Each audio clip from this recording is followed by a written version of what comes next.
Hello everyone, and welcome to episode 22 of WesteroSCraft Walks with your lovely host, DutchGuard. Today we're here taking a look at Widow's Watch of House Flint. We're here on the northern region of Westeros, and we're looking out onto the Shivering Sea now, which is part of the Narrow Sea, splitting Essos and Westeros.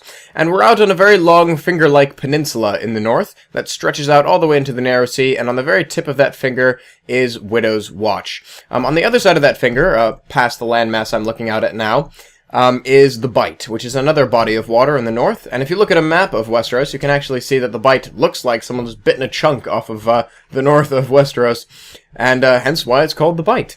But we're here now at Widow's Watch. We're specifically looking in the village of Widow's Watch, the main village of Widow's Watch. Of course, the entire peninsula and the holdings of Widow's Watch and House Flint is dotted with all kinds of interesting things to look at. Holdfasts, keeps, farms, villages, fishing villages, everything to delight your eyes upon.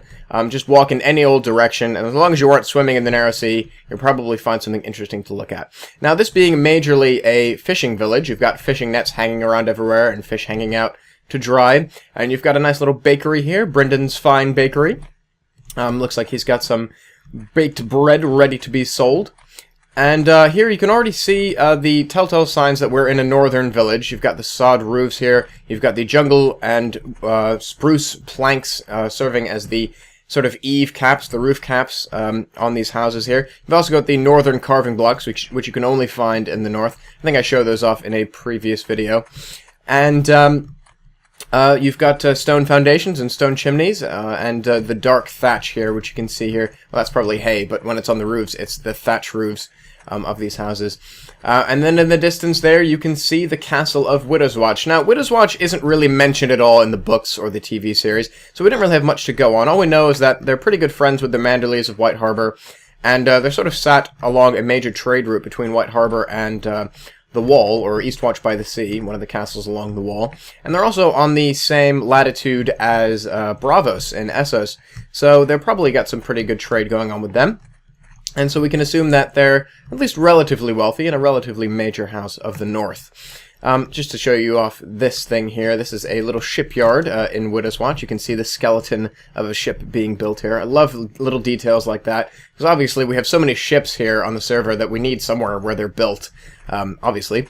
So, yeah, so this is Widow's Watch, the village, anyway, and I think the builder here did a fantastic job. This builder is notorious for loads and loads of detail, so we're definitely going to be seeing a lot of that in the castle of Widow's Watch. Actually, I'm going to take you around to the dock areas of the castle Widow's Watch. Let's see if I think it's down this way. You see some of the more of the cool houses here. The harbor master lives here. Of course, every good harbor needs a harbor master. Right, so we're walking in through the port gate of Widow's Watch, and you can already see lots of lovely overgrowth on the cliffs here. Widow's Watch is perched up on a lovely, high, defensible cliff, and it's got its own little defended harbor, and that must be one of the war galleys of the Flints, just parked there in the harbor. And let's see if I can find my way up out of here and into the castle of Widow's Watch. And then we've got a lot to explore, because this castle is humongous, and I'm really doubting my ability to see all of it at once, but I think we'll get as far as we can with it. That looks like, I don't know what that is, but it's got very interesting sails, sort of brown sails. Probably a ship from the north. It could be a merchant ship from Essos, you never know, because we are in close proximity to Essos. So Widow's Watch, we didn't really have much to go on, like I said, with the canon and the lore. So what we focused on was the name, Widow's Watch. And so you've got lots of these little platforms sticking out, looking out over the sea. And if you type Widow's Watch into Google, you'll find something like this. It's sort of a platform for widows to look out upon the sea, looking for their long-lost sailor husbands who are lost out at sea. So sort of just a bit of romantic architecture going on here. Just little cool details like that. So this must be another, must be a defensive tower for the port and the harbor of Widow's Watch. Let's see if I can find my way around. Here, he's got another little platform here looking out onto the port. Oh, I think we're almost there. Just got to find a door leading out here. There we go. And so this road will take us up into the main keep, the main castle of Widow's Watch. And like I said, there's loads to show you. We'll end up there and the sea tower of Widow's Watch, which is where all of the lords of Widow's Watch reside, the Flints. And, right, so now we're here in the outer yard of the castle Widow's Watch. I think in here we've got some stables and we've got some kennels around here as well. That may be like a big warehouse in there as well. We've got some food storage here, maybe a little kitchen. Let's see. I know there's also loads of caves around Widow's Watch as well. I think if we go down here we'll find some. Yep, and there's got to be lots of torturers' dungeons as well. This must be like a meat cellar or something.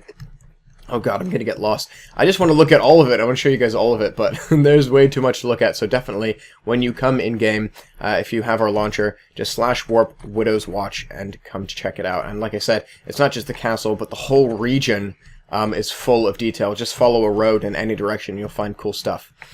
Right, so this will be the main entrance into Widow's Watch here, the main gate, which we sort of snuck around through the town. We've got a blacksmith here, looks like. And you can see on the outside of this castle, there's just so much detail going on. So much little windows and balconies and turrets and just loads and loads of detail. Let's see if we can find our way into the Godswood. I think that's just through here. Yep, you can see the weirwood leaves just overhead. And here you've got some glass gardens, which of course is a sort of a trademark of the North as well. I think it's Winterfell that is the only one that canonically has glass gardens, but we figured if it's cold everywhere in the North, everyone might do with some glass gardens. So there he is, the weirwood of Widow's Watch, looking grumpy as always. But very important that all the houses of the North have weirwoods, because they're of course very much still faithful to the old gods and the old way. Right, so here we are heading into the main keep of Widow's Watch. This must be the main feast hall of the castle. Love these tables here, bedecked with food and nice little potted plants. And the Lord's Day up there. Day, D-A-I-S. I don't know if I'm saying that right, but that word always pops up in Game of Thrones in the book series, so definitely need to use that word to describe that. You can see sort of a better view of it from up here. It's very important that we don't call the Lord's seat in castles a throne, because only the king has a throne, the Iron Throne. So it is definitely always a Lord's seat, and not a Lord's throne. So we're just crossing this cool little drawbridge here, and to give you a nice little view back on the castle. Just look at all that detail. You can see the banners of the Flints flying all over the place. You can see that weirwood popping out. And you can see the cliffs down here as well. I think whoever terraformed this did a fantastic job of terraforming this whole area. In fact, the whole peninsula is beautiful. Be sure to check it out. Right, so now we're heading into the sea tower of Widow's Watch. This is just another little feast hall for the Flints to just sort of gather. This must be the safest place in Widow's Watch, I reckon, because the only way to access it is by that very rickety drawbridge. And so that's why the lords of the Flints reside here in this tower. This must be one of their bedchambers here, but I know that for a fact that the lords' quarters are just a bit higher up. I did do a little bit of scouting beforehand before I came and explored Widow's Watch. This must be some barracks here. Of course, the lord needs his own personal guard. I've got another little bedchamber here. Love all of the detail, again, put into this build. It's just fantastic. All the banners hanging around. No corner is left untouched. Everything has got some kind of detail in it. These potted plants here are a great addition. Candles, banners everywhere. Just the materials as well. The dub and wattle and the timber beams with the sort of rope attached around them. I think this is the main bedchamber of the Lord of Widow's Watch of House Flint, as you can tell by the absolutely massive bed with nice clean linens upon it. And of course, where's a good Lord's bedchamber without a good Lord's chamber pot? So there it is. Hopefully that gets cleaned out regularly.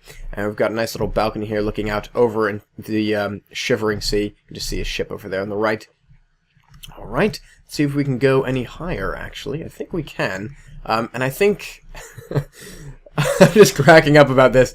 I know what's coming. It's a rookery, and I can't wait. I can't wait. There it is. You can see nice little cages here. Of course, it is a tiny, tiny rookery, but every big castle in Westeros needs a rookery, because how else are you going to communicate? And this must be sort of the release catch for the ravens to fly out. And this must be the writing desk for the maester to write his very important correspondence to the other lords of the North and Westeros. Right, so that's pretty much it. I think I'm going to go down into the Lord's Bedchamber again and just leave you with that beautiful view over the Shivering Sea. That's it. That's Widow's Watch for you. It's definitely one of the coolest builds of the North, if not our entire server. So it's definitely a must-see, so I highly encourage you to check it out. Also, I've decided that I'm going to implement a sort of more regular schedule to these videos. I'm going to do every Saturday, Sunday, Tuesday, and Thursday. So 4 days a week, 4 videos. And that means today, Thursday, we've got this video, and our next video will be released on Saturday. So, hope you stick with me, and I will see you on Saturday.